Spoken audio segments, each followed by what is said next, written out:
So, even though we've had a pretty good jump in spring activity and the housing market heating up a little bit here in the Denver metro area, all of that excess supply that I was talking about the last couple of months, how we've had a higher amount of inventory than we've had in a spring market since 2012, is finally starting to show in some of the prices a little bit. So, as I always mention, this is a 7 county metro data set for the Denver metro area. And that's the South Metro Denver Realtor Association data set, which is why you see that labeled in different places. So we did have about a 1% month over month price reduction in the median sold prices for residential property in the Denver metro area for the month of March compared to February. That's pretty unusual. So the last time that happened was actually back in 2011. That was the last time we had a median price lower in March than we did in February. So, and obviously back in 2011, 2012, there was some different things going on, right? And I've mentioned how our inventory is also the highest it's been in the spring market since 2012 here in the Denver metro. So I know this is a ton of data, and we're going to dig into the price a little bit. I wouldn't freak out, but it is representative in depending on which data set you look at. It is representative of the available inventory and the seller motivation reflecting finally in a balance of supply and demand, and the price is going down a little bit. So, not major, and it is specific to certain property types, which is why it's important to drill down. So, we'll do that in a little bit. But it is both the median and the average price point went down just a touch for all of Denver metro housing for the 7 county metro area. Another thing I wanted to show y'all was the increase in activity. So, even though I'll show you months of supply real quick, even though we have an increasing months of supply, and what that essentially measures is the balance, right, between buyers and sellers. So, if there were no more buyers and no more sellers in the market tomorrow, how many months would it take for our current inventory to be sold given that supply and demand balance? So the fact that we're increasing months of inventory and available inventory is pretty normal in the spring market, right? So more people are going to list their homes for sale in February, March, April, May, June than other months of the year, at least in the Denver metro area. So that increase in months of inventory and available supply definitely showed in the listings and how many went under contract. So the buyer activity has picked up too. However, a whole bunch of people are moving that haven't been moving for the last 5 years. So I'll dig into that. But we had over 4,700 residential contracts go through the MLS in the month of March. And I know people are like, okay, I don't know what that means. What that means is that is the most residential contracts in a month than we've had since May of 2022. Yes, it's been a couple of years. Yes, things have softened. But what that tells me is people are finding this to be the new normal. Buyers are saying, you know what? I waited to try to get a house in COVID and it was so competitive and there were bidding wars and people paying over the list price and waiving, inspections and appraisals and all these crazy things. And then the rates went up in March, April, May of 2022. So if you think about it, May closings were those April contracts. Rates went up in March when those buyers were shopping. So it takes about 30 to 45 days for people that are even in the market to realize something changed. I'm going to change my plans now, right? So once those rates went up, all of those buyers that were waiting were like, well, oh, the rates just shot up. Man, they're crazy high relative, right? Over, 30-year average, it's really not that bad, but a lot of people have a very narrow scope. So compared to the last 10 years, yes, they're higher than they've been for the last 10 years over the last couple of years. So in May of 22, all the rates went up and everybody said, I'm going to wait till the rates go back down. Okay, well, they settled in where they settled in, and a lot of buyers are saying, you know what? This is the new normal. I've put my life and my moving plans or my purchase plans on hold for 5 years between COVID, the medieval bloodbaths and bidding wars in 21 and 22. Then we had the rates going up in 22 and 23 and 24. So I think a lot of buyers are like, you know what? It's time. I know the political landscape is crazy. I know there's a lot of volatility. I'm done waiting. So I see that as a good indication of healthy demand coming into the market, which is really great. The other thing that I see is we still have increasing amounts of active listings and new listings coming on, which is normal for a spring market for us to have more listings in March, April, May, right? That's pretty typical. And you can see that March, April, May are usually our higher amount of listings for the year. But it's nice to see that the sellers are willing to give up their 2 and 3 and 4% rates.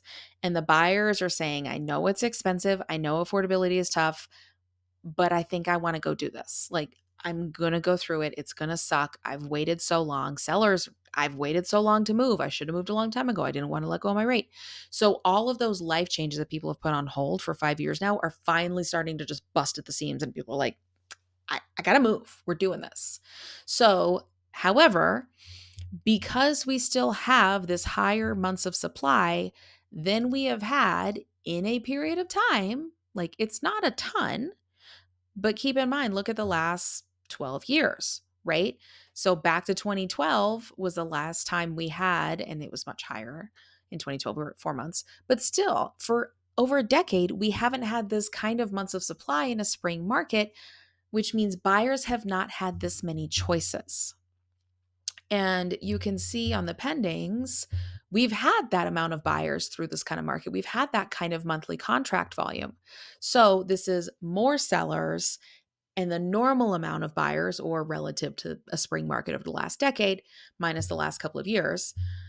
And so that still means there's some excess supply there. We're not going to have these medieval bloodbaths.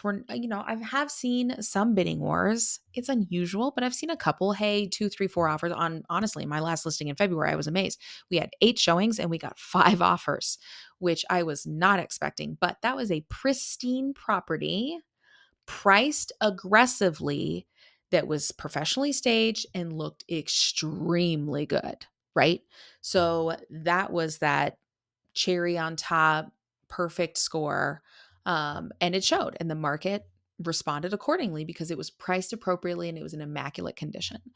But for the most part, most homes are not going to have multiple offers on them unless it's the first weekend and it's a really, really nice or unique property and, priced aggressively. So, given that, even though there might be a few bidding wars here and there, there's some leverage for the buyers, and the homes are sitting on the market a little longer, but it seems they either sell pretty quick or they just sit. And what shows me that is the days on market or days in MLS, how long the property is being marketed actively in the MLS under active status, right? So available for showings, contracts, that kind of thing. Our median days on market for March was 18. Our average was 47.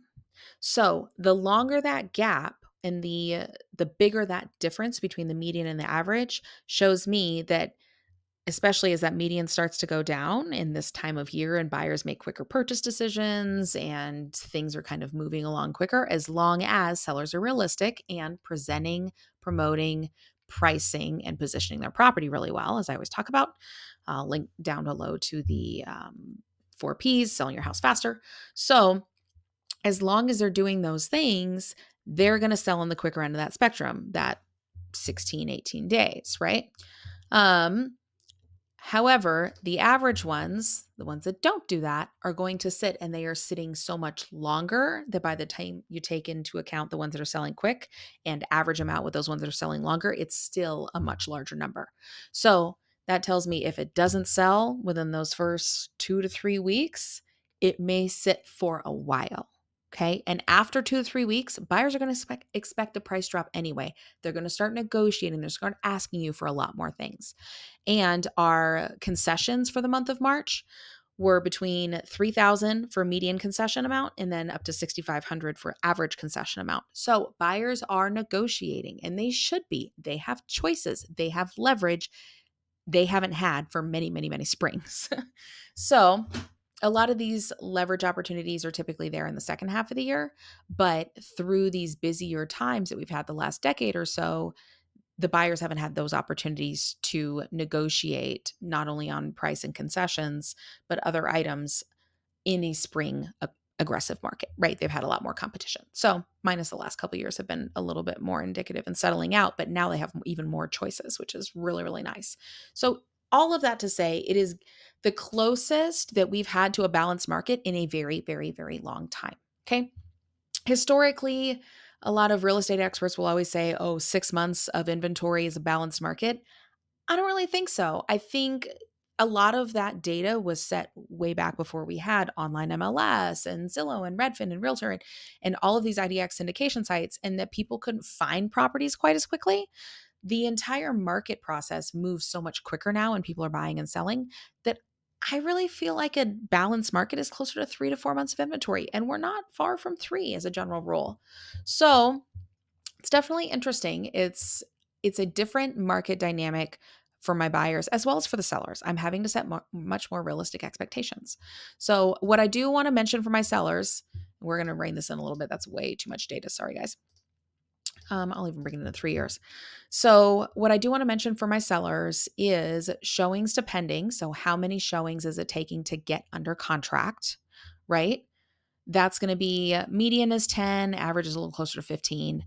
That's about right. So I usually tell my sellers, one in every 10 to 12, depending on the property condition. If it's not as nice or a little bit harder to sell, maybe 15 offer or 15 showings, we should be expecting an offer. And if we're not getting one, then we're not doing something right.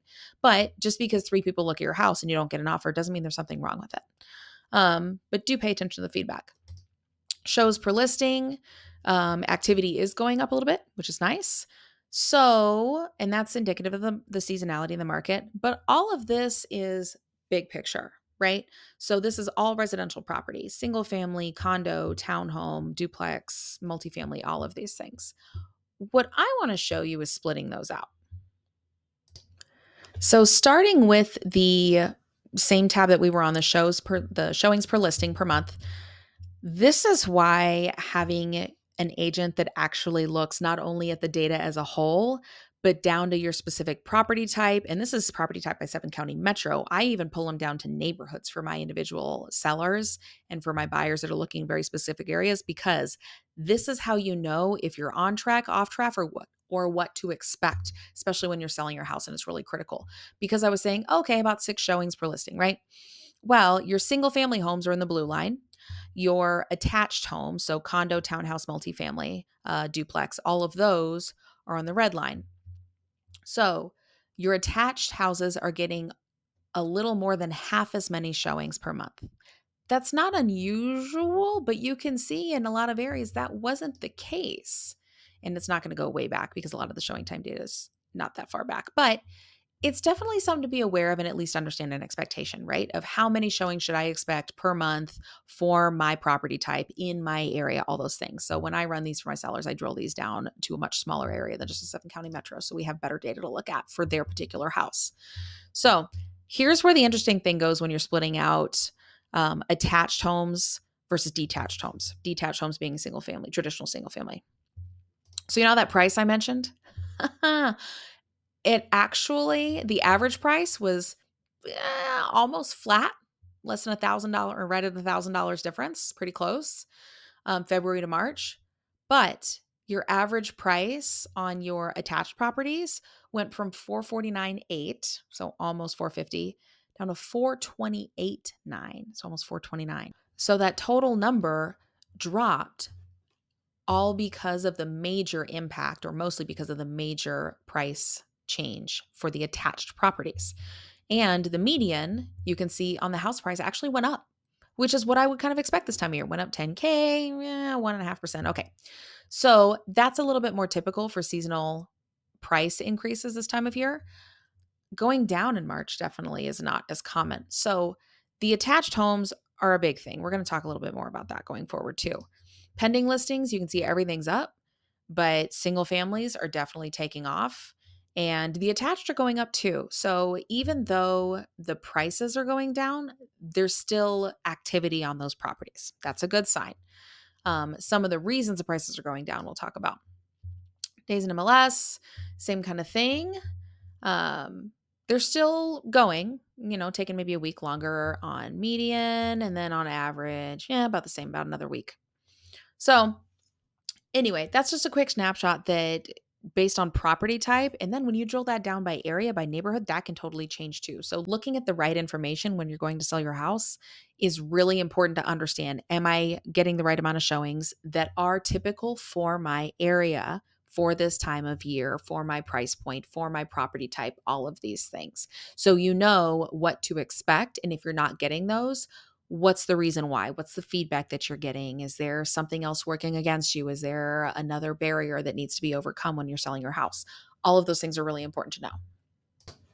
So, another thing I wanted to address is this Colorado Sun article. I had a client send this to me today, and I'm very familiar with the issue the article is talking about. It's kind of nice that this is actually getting some media coverage because it is a problem. It's a little blown out of proportion in my mind.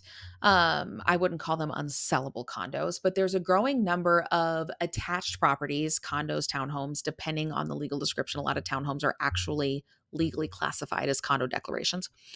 There's a lot of those attached properties, even some of the townhomes that are lot and block properties, that are starting to be very difficult to get financing on. And they're also starting to be very expensive compared to what they were 3, 4, 5 years ago. So, what this article is talking about is how a lot of HOAs are running into an issue that is a recent requirement change, a change about a year ago, but it's starting to bubble up a lot more right now. Is that communities' property insurance deductibles can be no more than 5% for Fannie Mae and Freddie Mac conforming loans. I know that doesn't mean anything to a lot of people. However, what that essentially means is that when HOAs are having to renew their annual insurance policies for covering the exteriors of the property, roof, siding, windows, whatever it is on the exteriors of the building. Most of the time it's the roof is the issue. A lot of insurance carriers that offer those master HOA policies for insurance are revoking those and not even making them available. So there are townhome and condo complexes that have no insurance options, and that is causing a lot of problems. So it's causing some of those homeowners to have to go get their own HO3 policies, which is more indicative for a single family. But now you have, you know, different like multifamily properties where different owners have different roof coverage. It's messy already, and it's only getting worse. The last 3 years, I would say it's getting exponentially worse on an annual basis as those master policies are harder and harder to come by. Now, for the HOAs that are able to still get insurance there, what they're running into is the premiums on that insurance are going up astronomically, double, triple, or more for an annual premium cost. Well, by the time they cover that premium cost and they have to pass that cost on to all of the homeowners via the HOA dues or a special assessment or something else, all of those costs are getting astronomical to the homeowners. And so some of the HOAs are trying to offset that cost and say, hey, as a community, if we want to carry a higher deductible, so when there is an issue, we have more to pay out of pocket, but our annual premiums are lower, so we don't have to charge so much in increasing the dues. Well, if they increase that deductible to more than 5% for that master HOA policy for the complex, now they're no longer conforming or warrantable, is what we call them, non-warrantable condos. Now they are no longer warrantable as a complex to get conforming loan coverage through Fannie Mae and Freddie Mac, which is what a lot of conventional loans, FHA loans, and other things go through. So it's causing a lot of problems along with just the cost of insurance altogether. So whether they're passed through the HOA dues, whether the owners have to get their own, all of these issues, it is causing a huge increase in insurance costs. Yes, single family homes insurance are going up as well, but I find the impact of the condo and townhome and multifamily duplex, that type owners that have these master policies through the HOA, it is nuts. There's a lot of weird things going on there. And I just wanted to make this a little bit more apparent. It's causing problems. It's going to get worse. So the 5% deductible max is really what's causing a lot of these complexes to no longer be warrantable or easy to lend on. So now these entry level buyers that normally would get a conforming loan are not able to do that because of these issues. But the HOA board members and management companies that are making these decisions on what type of policy to get don't know about the 5% limit, or they don't want to have to pass on that kind of cost to their homeowners in monthly HOA dues increases. So it's very nuanced. It's very down in the weeds. I've talked to a couple of people about it in different media outlets to try to get some more coverage on this, because it is going to continue to be a problem. And it is a lot of the reason that I think a lot of these condos and townhomes are more and more difficult to sell. So the monthly expenses are more, the insurance costs more, the conforming loan limits through whatever the HOA coverage for insurance costs more. All of these things, it's problematic and it's going to continue to get worse. So, all of that to say, I don't mean to end on doom and gloom. If you have a condo or townhouse or attached property through an HOA, it is very, very important that one, your agent is aware of this. If you're in the Denver metro area and considering selling, reach out to me. I would love to do a consult and make a game plan with you because we need to know what kind of financing buyers can get to successfully sell and market your property. Okay. We have to know who can buy it to know who to try to attract with our marketing and our pricing and our strategy and our positioning on the property. It's very, very important. So I'm definitely helping my sellers with that right now. But if you're in another market and you want a recommendation of a very competent agent in your market, especially here within the Colorado area, I do have agents that I refer to even within the metro area that know those areas better than I do. Feel free to fill out the referral form down below. I'll match you with an agent or give you a couple of options for you to interview because you should always be interviewing agents, as I always say. So happy to help you there. Feel free to pick a time right off my calendar. I'd love to sit down and talk with you about selling your place and what some of the barriers that we might want to overcome and make a really smart game plan going forward so we can sell it quick so it doesn't sit. So, anyway, hopefully that was helpful. If you got a nugget out of this, you're like, man, that was good. I never would have thought about that. Hit the like button. That'll help other people find it. So, thanks again for the time, and I'll see you next month for the market update.